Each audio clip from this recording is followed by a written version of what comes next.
The Titanic is a ship that has become synonymous with tragedy and disaster. Its sinking in 1912 has captured the imagination of people for over a century, and its story has been immortalized in books, movies, and documentaries. In this video, we will explore the history and construction of the Titanic. The Titanic was one of 3 sister ships built by the White Star Line, a British shipping company. The other 2 ships were the RMS Olympic and the RMS Britannic. The Titanic was the largest of the 3, and it was designed to be the most luxurious and opulent ship of its time. Its construction began in March 1909 in Belfast, Ireland, and it took 3 years to complete. The Titanic was designed by Thomas Andrews, who was the chief naval architect for the White Star Line.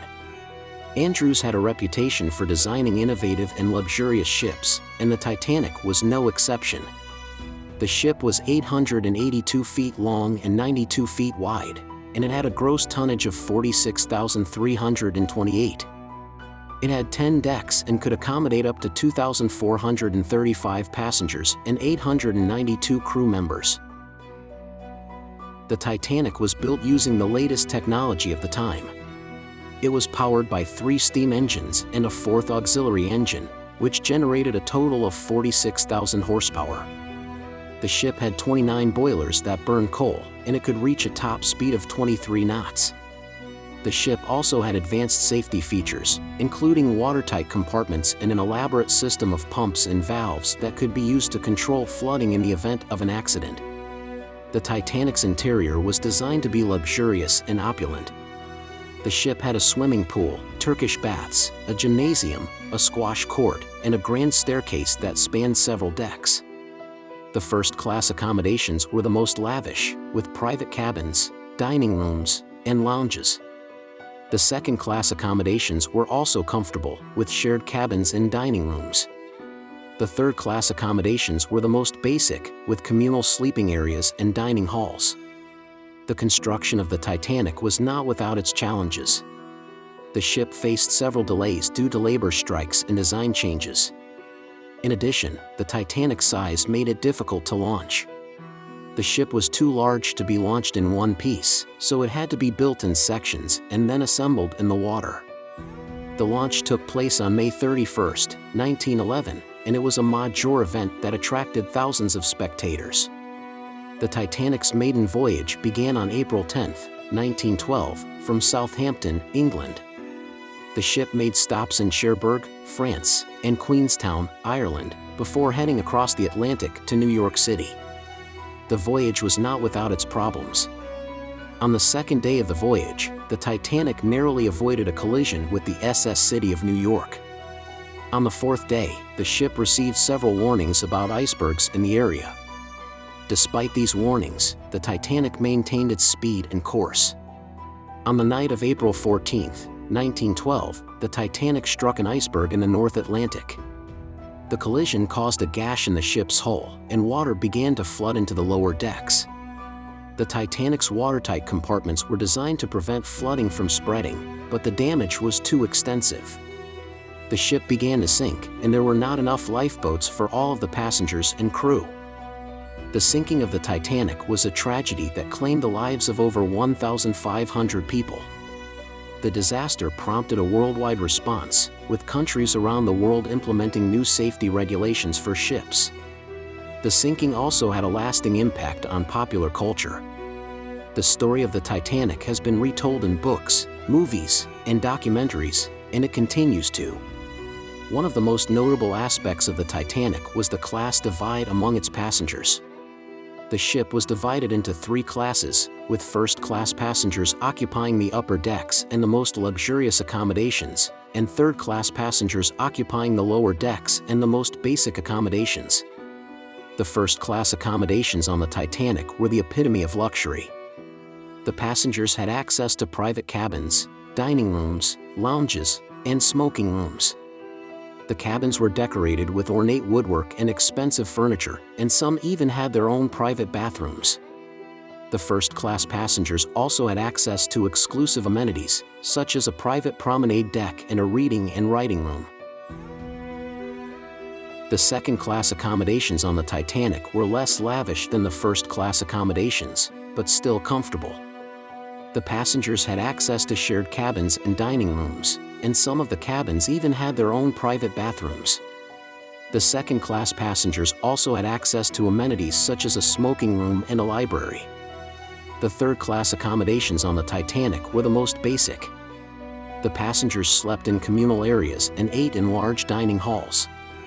The cabins were small and sparsely furnished, and many of the passengers had to share their beds with strangers. The third-class passengers had very few amenities, and they had to make do with what was available to them. The class divide on the Titanic was not only evident in the accommodations but also in the way the passengers were treated. The first-class passengers were given priority in all aspects of the voyage, including boarding the ship and getting access to the lifeboats. The second-class passengers were given priority over the third-class passengers, but they still had to wait their turn to get into the lifeboats. The third-class passengers were the last to be given access to the lifeboats, and many of them were unable to escape the sinking ship. The tragic events of the Titanic have prompted a lot of debate and discussion about the class system and social inequality. The disaster showed that even in times of crisis, class divisions can have a significant impact on people's chances of survival. The tragedy has also highlighted the need for better safety regulations and more equitable treatment of passengers on board ships. Aside from the class divisions, life on the Titanic was quite different from what most people would expect from a ship in the early 20th century. The ship was equipped with state-of-the-art technology and luxurious amenities that were not commonly found on other ships of the time.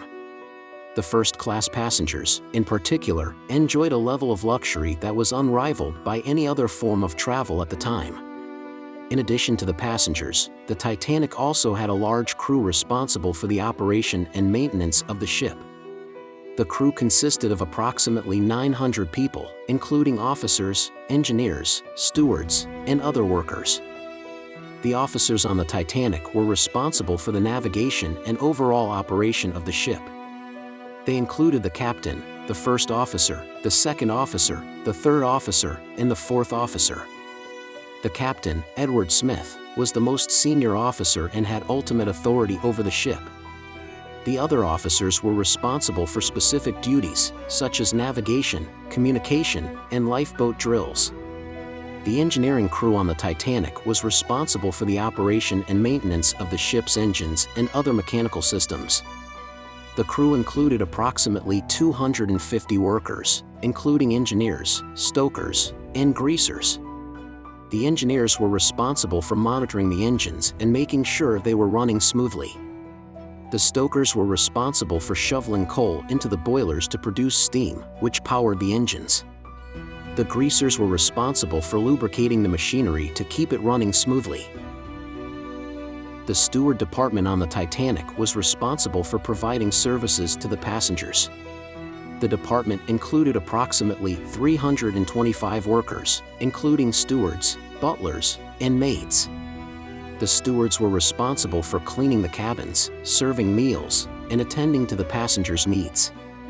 The butlers and maids were responsible for providing additional services to the first-class passengers, such as packing and unpacking their luggage and preparing their cabins.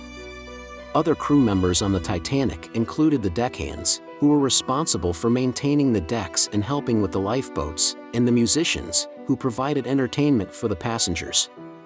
The Titanic had a total of 8 musicians who played in the first-class lounge and on the deck.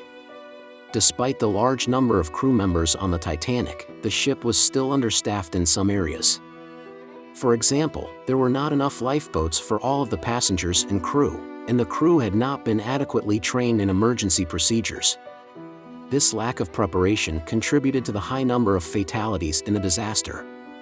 The tragedy of the Titanic had a significant impact on the maritime industry and led to numerous changes in safety regulations and emergency procedures.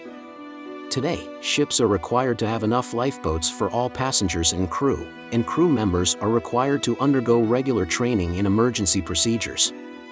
Before the Titanic set sail on its maiden voyage, various safety measures were taken to ensure the ship's safety and the passengers' well-being. Some of these measures included Lifeboats. The Titanic was equipped with a total of 20 lifeboats and 4 collapsible boats, which was considered to be more than the minimum required by law at the time. However, this was still not enough to accommodate all passengers and crew on board. This proved to be a fatal flaw when the ship hit an iceberg and began to sink, as there were not enough lifeboats to save everyone on board. Fire safety. The Titanic was equipped with an advanced fire alarm system, which was a significant innovation for the time. The ship also had a team of trained firefighters on board to handle any potential fire hazards. Watertight compartments. The Titanic was designed with 16 watertight compartments that could be sealed off in the event of an emergency to prevent flooding. However, the ship's builders claimed that the Titanic was unsinkable due to this feature, which was a fatal mistake. Wireless communication. The Titanic had a state-of-the-art wireless communication system that could transmit messages over long distances. However, due to a miscommunication, the nearby ship SS Californian, which could have helped in the rescue efforts, did not receive the Titanic's distress signals until it was too late. Lifeboat drills. The Titanic held several lifeboat drills before its departure to prepare the crew and passengers for an emergency. However, these drills were not taken seriously by all passengers, and some did not even attend. The sinking of the Titanic had a profound impact on the world and led to significant changes in the shipping industry. Some of the effects of the tragedy include new safety regulations. In the wake of the Titanic disaster, new safety regulations were introduced to ensure that passenger ships were better equipped to handle emergencies. The International Convention for the Safety of Life at Sea, SALAS, was established in 1914, which set out safety standards for all passenger ships. Improved lifeboat requirements. The Titanic's lifeboat shortage highlighted the need for better lifeboat requirements on ships. The number of lifeboats required on passenger ships was increased, and new regulations were introduced to ensure that all lifeboats could be launched quickly in an emergency. Improved wireless communication. The miscommunication between the Titanic and the SS Californian demonstrated the need for better wireless communication systems on ships. New regulations were introduced to ensure that all ships had the necessary equipment and trained personnel to operate them. Changes to ship design. The Titanic disaster led to changes in ship design, with a greater emphasis on safety features such as double hulls, better watertight compartments, and improved lifeboat arrangements. The sinking of the Titanic also led to a shift away from the use of large, luxurious liners in favor of smaller, safer ships. Public awareness. The sinking of the Titanic had a significant impact on public awareness of maritime safety. The tragedy received extensive media coverage, and its aftermath prompted widespread discussions about ship safety and the responsibilities of ship owners and operators. Overall, the sinking of the Titanic led to significant changes in the shipping industry and had a lasting impact on public consciousness. The tragedy served as a powerful reminder of the need for safety precautions and the importance of continual improvements in ship design and emergency procedures. Today, the Titanic remains one of the most iconic and tragic events in maritime history, and its legacy continues to be felt around the world. Films and books about Titanic. The sinking of the Titanic has inspired numerous films, documentaries, and books over the years. Some of the most famous include Titanic, 1997, directed by James Cameron. This epic romantic drama tells the story of two passengers from different social classes who fall in love aboard the Titanic. The film went on to become one of the highest-grossing movies of all time and won 11 Academy Awards.